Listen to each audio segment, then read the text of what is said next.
Welcome back to CTV News Channel. U.S. President Donald Trump snubbed the White House Correspondents Dinner in favor of holding a rally in Michigan.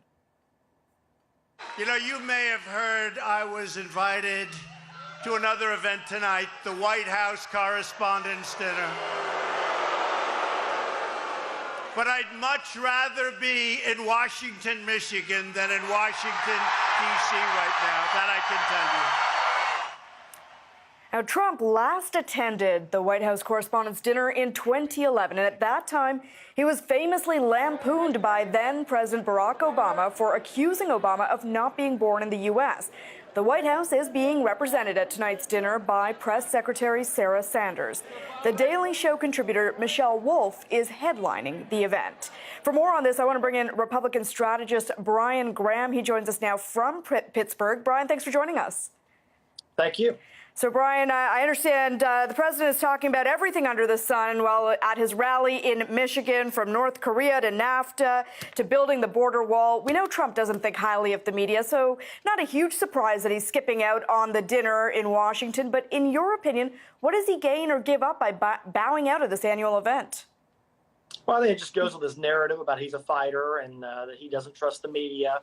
And then the media has given him a bad rap. However, I would advise, for him to go, because I think it's a great thing for the president to be at the Correspondents' Dinner and to be able to joke about these things. You know, presidents in the past have always, kind of poked fun at themselves and at the media and at their friends as well as their political enemies. They've always been a fun event celebrating the First Amendment, and that's something that we should all celebrate. Yeah, and if you just read Donald Trump's Twitter feed, he certainly has lots of one-liners. I think he'd have a lot to add at a dinner like this, which is really about comedy. But from a strategic viewpoint, could the president even use the Correspondents' Dinner to show himself as a more likable figure to voters who are not already in his base, those who are not the ones at the rally? Absolutely, there's no doubt. A little bit of humor and humility goes a long ways. Now, I want to switch gears, though, to North Korea as well. The president talking a little bit about that at the rally. Donald Trump has been taking a lot of credit for the breakthrough in relations with North Korea. In your opinion, what's at stake now for this president as he prepares to sit face-to-face with North Korea's leader?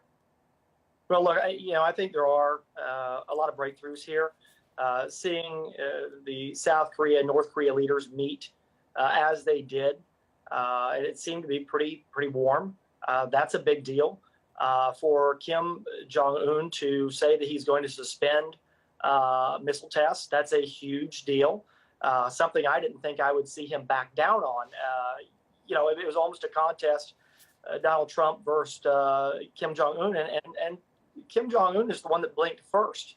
And I didn't think I would see that, but he did.